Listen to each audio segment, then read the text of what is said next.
Aquí estamos de nuevo para pensar, para analizar, para cuestionar algún tema que tenga que ver con programación. Y esta vez vamos a hablar de algo que se conoce como la metodología resumida. Cuando una persona va a hacer sus primeros pasos en programación, una pregunta recurrente es: cuando voy a hacer un programa, ¿por dónde comienzo? Y la solución es tan fácil como la misma programación. Lo primero que tiene que saber es qué es lo que quiere hacer. ¿Qué es lo que quiere hacer? Porque en la medida en que sepa qué quiere hacer, es posible que lo haga. Si no sabe lo que quiere hacer, si no entiende lo que quiere hacer, definitivamente no lo va a hacer. No lo puede hacer. Es que es imposible hacer algo que no sabemos qué es. ¿Cierto? Si alguien le dice, dibuje un calderón en esta hoja de papel y no sabe qué es un calderón, ¿cómo lo va a dibujar? Entonces, es importante tener esto en cuenta porque es el primer paso. ¿Qué es lo que se quiere hacer? Normalmente eso parte de un enunciado, ¿no? Pero para nosotros, en programación eso se va a convertir en el objetivo. Si definimos qué queremos hacer, es posible, muy posible que lo hagamos a través del computador, por supuesto. Porque cuando hablamos de programación, el computador aparece como nuestro gran socio. Ahora bien, tener claro qué es lo que se quiere hacer, o sea, tener claro el objetivo, nos brinda 3 elementos. El primero, saber hacia dónde vamos a avanzar. El segundo, saber hasta dónde vamos a llegar. Y el tercero, saber en qué momento vamos a parar. El objetivo entonces se convierte como en una especie de faro que nos indica exactamente eso. ¿Qué es lo que queremos lograr? ¿A dónde queremos llegar? En esta metodología resumida, el segundo paso es el análisis semántico. Bueno, el análisis semántico es el desglose de un texto, de un enunciado, sacando las palabras realmente importantes para poder saber qué es lo que se está diciendo. Por ejemplo, un joven sale con una señorita a caminar a un centro comercial. Después de pasar muy contentos toda la tarde, ella al final le dice: me encanta mucho haber pasado contigo este día. Disfruté mucho haber ido a comer hamburguesa. Disfruté mucho el helado que se nos cayó y nos reímos.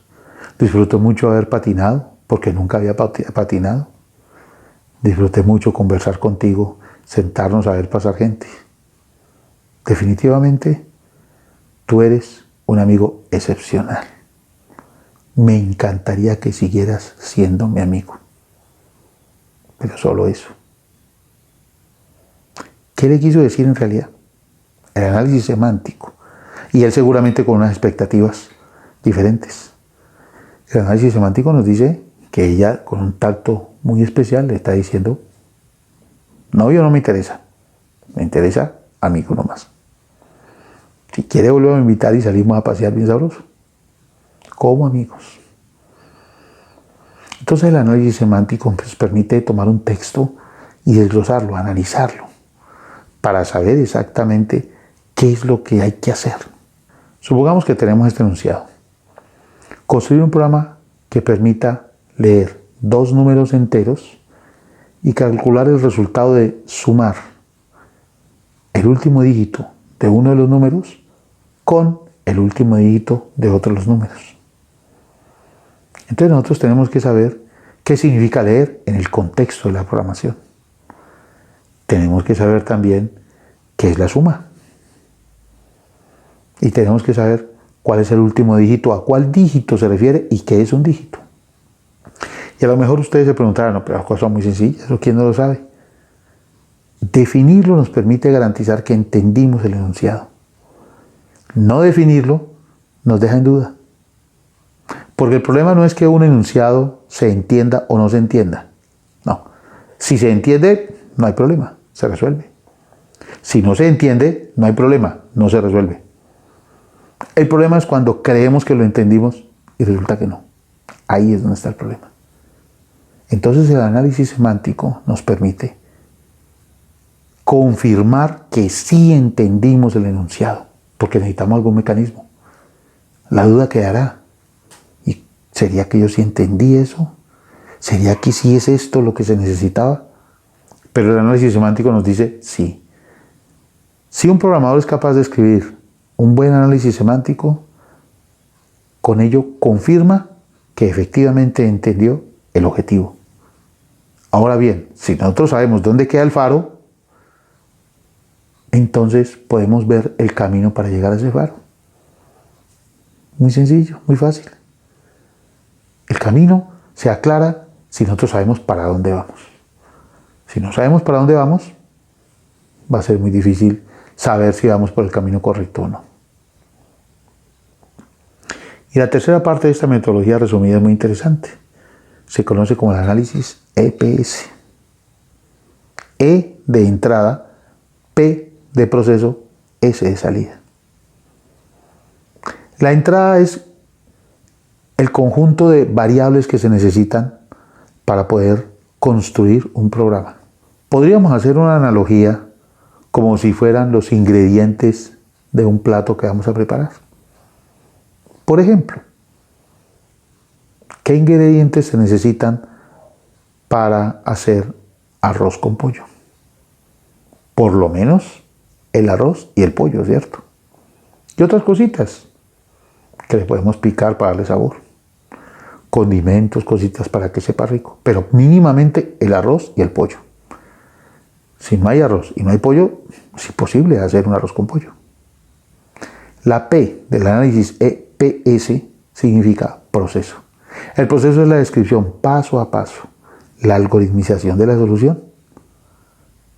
Paso a paso. ¿Qué es exactamente lo que vamos a hacer? ¿Qué es? ¿Cómo lo vamos a hacer para que con esos ingredientes lo podamos resolver, refiriéndonos al problema? Entonces, listo. Para hacer arroz con pollo solamente tenemos, supongamos, arroz y pollo. Entonces, ¿qué tenemos que hacer primero? Cocinar el arroz. Y segundo, cocinar el pollo. Tercero, desmechar el pollo. Cuarto, revolver el arroz con el pollo. Tal vez ustedes dirán, bueno, pues queda como muy simple ese plato así. Sí, pero queda arroz con pollo. Arroz con pollo queda. Otro dirá, no, pero ¿y dónde están las alverjitas? El pedacito de salchichón que se le pica, la zanahoria, todo eso está bien. Pero, revolviendo arroz cocinado con pollo desmechado, es suficiente para tener un plato de arroz con pollo. Entonces, digamos que el proceso es como la receta, la preparación. ¿Cómo se hace? Ese es. La receta y la preparación lo que nos dice cómo combinamos esos ingredientes para lograr lo que queremos lograr. Y de EPS, la S significa salida. ¿Y cuál es la salida? La salida es el resultado del programa. ¿Qué es lo que el programa nos entrega? Después de que el programa funcione, ¿qué nos va a decir al final? Muy bien. En el ejemplo que llevamos, la salida es como el plato servido. El plato de arroz con pollo se ha servido. Ese es. Entonces tenemos una entrada, un proceso y una salida para conformar lo que conocemos como el análisis EPS. Como ustedes pueden ver, son 3 pasos muy sencillos, muy fáciles, que además tienen aplicación en cualquier contexto. En cualquier contexto, usted seguramente partirá de una situación que escribe o que describe, y eso corresponde al enunciado que finalmente se convierte en nuestro objetivo. En segunda instancia, ¿qué hace usted? En cualquier contexto, pues usted analiza exactamente qué es lo que hay que hacer, detalladamente, al máximo. Coge el enunciado y lo desglosa hasta donde más pueda para entenderlo muy bien. Eso es el análisis semántico. Y ahora, dentro de esta metodología resumida, ¿qué hace usted? como ya sabe qué es lo que tiene que hacer, como ya le hizo un análisis semántico que le confirma que lo entendió, entonces usted define las tres partes de la solución. La primera es qué requiere para resolverlo, qué herramienta, qué atributo, qué variable. No importa en qué contexto esté, qué concepto. Lo segundo es, con eso que usted requiere, ¿qué va a hacer para resolver el problema? ¿Qué va a hacer? Y lo tercero es, ¿eso qué resultado da? Lo primero es la entrada, lo segundo es el proceso, lo tercero es la salida. Realmente muy sencillo, ¿cierto? Muy fácil. Ahora bien, cuando se consigue un problema desde esa perspectiva metodológica, se logran tres cosas. La primera, y es que entendemos que si no se tiene claro lo que se va a hacer, ¿cómo lo hacemos? Es imposible. Y eso implica saber que realmente podemos hacer lo que tenemos claro, incluso lo experimental, incluso lo experimental. Segundo, que a través de un desglose del texto que describe la situación podemos entender las minucias que estén escritas dentro del planteamiento del problema. Las minucias, lo pequeño, lo que parece invisible, pero que a veces es determinante. Y tercero, pues que a través del análisis GPS podemos algoritmizar la solución. Definimos unos requerimientos de entrada, definimos qué hacemos con eso, ese es el proceso, y finalmente decimos cuál es el resultado que se nos va a dar. Ahora bien, el resultado debe ser un resultado que resuelva el problema, que resuelva el enunciado, que resuelva el objetivo, porque solamente así tiene sentido. Enunciado objetivo, análisis semántico, análisis EPS, que es entrada, proceso y salida. Para programación y para la vida.